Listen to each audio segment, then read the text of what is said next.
Tapi ma'asyiral muslimin, dari sejenak kesempatan kita untuk bernafas di atas muka bumi ini, yang tidaklah umur kita panjang sebagaimana para pendahulu kita. Umur kita telah ditetapkan oleh Allah Subhanahu wa taala sebagaimana sabda Nabi sallallahu alaihi wasallam dalam hadis yang dihasankan oleh Imam Al-Albani rahimahullahu taala, amaru ummati ma baina as-sittin ila as-sab'in. Yang mendominasi umur umatku di antara 60 tahun hingga 70 tahun. Wa qalla, dan teramat sedikit, mayajuzu dzalik, yang bisa melampaui dari usia tersebut. Benar, mungkin ada 1-2 yang berusia 90 tahun. Benar, ada yang berusia 100 tahun, 120 tahun. Apakah dominan? Kalla, tidak sama sekali. Bahkan teramat banyak saudara-saudara kita yang wafat dalam usia remaja, bahkan banyak yang wafat dalam usia dini. Dan itulah ketentuan Allah Subhanahu wa ta'ala. Tidaklah panjang usia yang Allah tetapkan, tetapi apa yang harus kita hadapi demikian berat. Apa yang harus kita hadapi dari fitnah-fitnah yang ada jauh lebih berat. Ketika para pendahulu kita, sebagaimana dikabarkan oleh Nabi sallallahu alaihi wasallam, ketika fitnah itu datang, maka mereka menyatakan, ka'annaha muhlikati, sungguh ini aku akan bisa binasa dengan fitnah yang terjadi. Berangsur waktu dan fitnah yang lainnya seakan-akan tidak teranggap fitnah yang sebelumnya, dan menyatakan, sungguh ini yang bisa membinasakan aku. Dan demikian terus bergulir akan fitnah ini, dan pada akhirnya tidak hanya seperti ombak, lebih dahsyat daripada ombak yang menerjang gunung karang. Ombak yang lebih dahsyat yang akan menerjang hati-hati manusia yang lemah.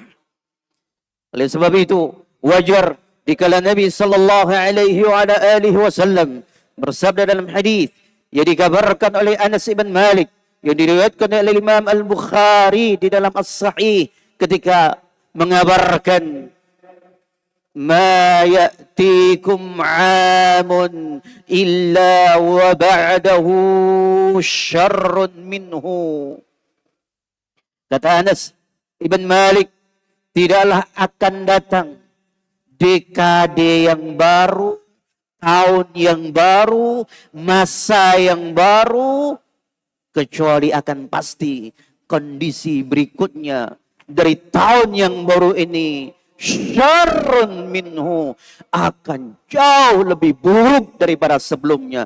Itu sebuah kepastian, dan akan menunjukkan kepastian yang terjadi ini.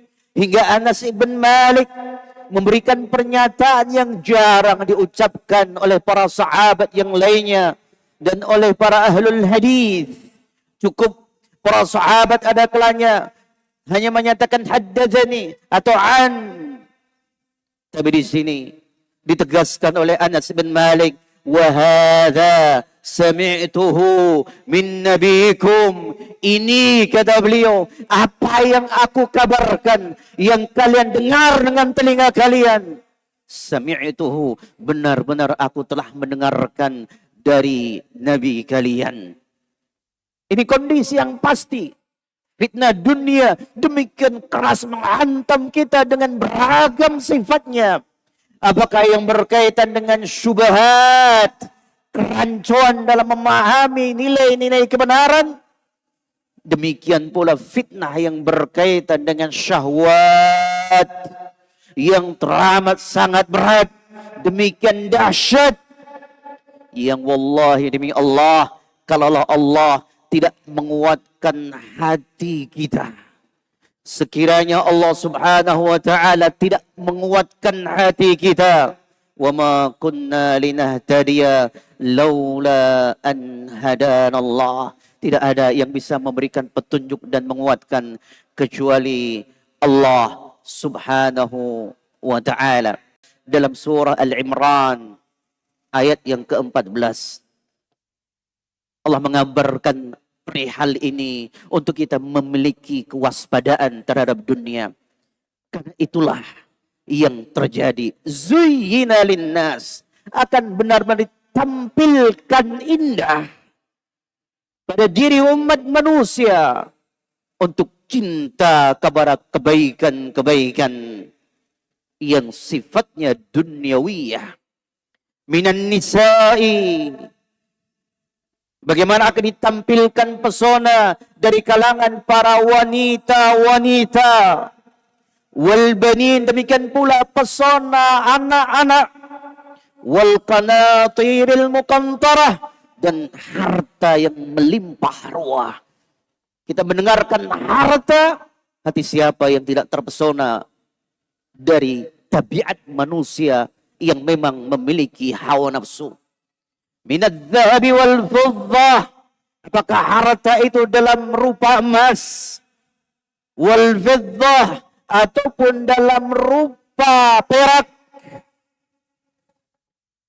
wal khailil musawwamah, apakah dalam rupa kendaraan yang mewah, yaitu kuda tunggangan yang gagah, wal an'am, kekayaan daripada binatang-binatang ternak, wal haras, dari sesuatu yang akan memunculkan beragam buah-buahan, itu perkebunan, ladang. Ini kesemuanya adalah bagian daripada dunia.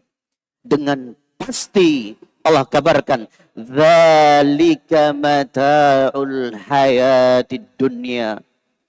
Itulah perhiasan yang sifatnya perhiasan duniawiyah, perhiasan kehidupan dunia. Kalau tadi kita sudah mengingat nisbah al-hayah ad-dunyawiyah, maka kita langsung mengingat bahwa ini sebuah godaan. Dan ini merupakan sesuatu yang pasti ada batasnya.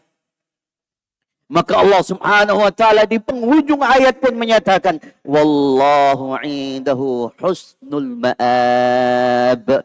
Tapi ingat, apa yang Allah persiapkan dari keindahan, kesempurnaan tempat kembali, yaitu surga Allah Subhanahu wa ta'ala.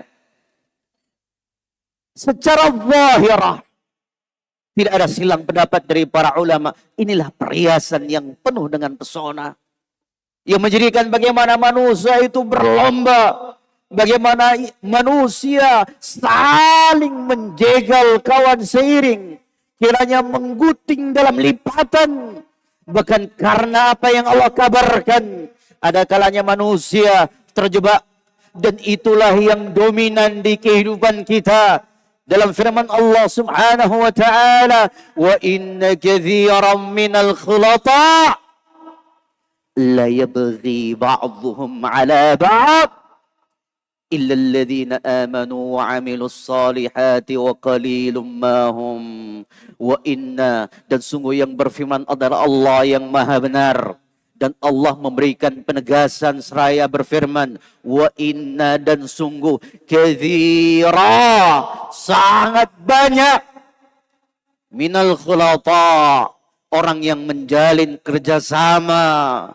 Di awal mereka sepakat menjalin kerjasama untuk mengembangkan dari sebuah usaha, untuk meraih pundi-pundi daripada duniawiyah, kekayaan. Tapi yang terjadi, la yabghi ba'dhum 'ala ba'd, sebagian yang lainnya bersikap zalim pada yang lainnya. Ketika mulai nampak akan sebuah hasil, maka di antara mereka pun terpesona, dan pada akhirnya menggunting dalam lipatan, menjegal kawan seiring. Illal ladzina amanu wa 'amilus shalihat, kecuali orang-orang yang beriman, wa 'amilus shalihat, dan beramal saleh, itu pun kata Allah, wa qalilum mahum, itu juga sedikit. Ada kalanya pesona dunia ini menjegal keimanan kita, menjegal ilmu kita, menjegal amal saleh kita. Wal'iyadzubillah. Maka ada kalanya Rasulullah sallallahu alaihi wasallam bersabda untuk kita, la ahsyal faqra alaikum. Untuk kalian makan sehari satu kali, Nabi tidak khawatir. Mungkin kira untuk kalian hanya memiliki 2 helai pakaian, Nabi tidak khawatir. Kata-kata fakr memiliki makna yang demikian mendalam. Nabi tidak mengkhawatirkan untuk kalian berjalan kaki, tidak memiliki sepeda, tidak memiliki kendaraan, tidak memiliki mobil. La akhshal faqra alaikum. Tapi yang dikhawatirkan Nabi ketika dilapangkannya dunia untuk kalian. Akhirnya bagaimana kita berkompetisi dan pada akhirnya terjebak. Katakan, di dalam kompetisi ini untuk offside, untuk kita melakukan pelanggaran-pelanggaran, bagaimana kita berzalim kepada rekanan kita. Itulah dunia yang memang penuh dengan pesona yang menggoda. Maka subhanallah, alhamdulillah, alhamdulillah, alhamdulillah. Dunia bukan takaran tanda cinta Allah kepada hambanya. Sebab dalam hadis yang diriwayatkan oleh Imam Ahmad, dikala disahihkan atau dihasankan oleh Syekh Albani rahimahullah taala, ketika Rasulullah mengabarkan, innallaha yu'tid dunya, Allah itu memberikan karunia dunia, memberikan yang bersifat dunia kepada siapa yang Allah cintai dan kepada siapapun pula yang Allah tidak cintai.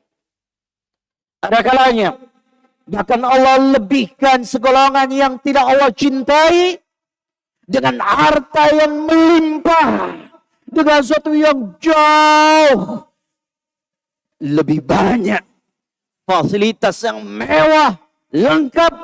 Ada kala yang dimiliki oleh orang-orang kafir, tapi alhamdulillah itu bukan tanda cinta Allah. Kalau itu tanda cinta Allah, maka Qarun menjadi sosok yang paling dicintainya. Maka Fir'aun akan dicintainya karena memiliki kekuasaan yang demikian kuat dan demikian besar kala itu.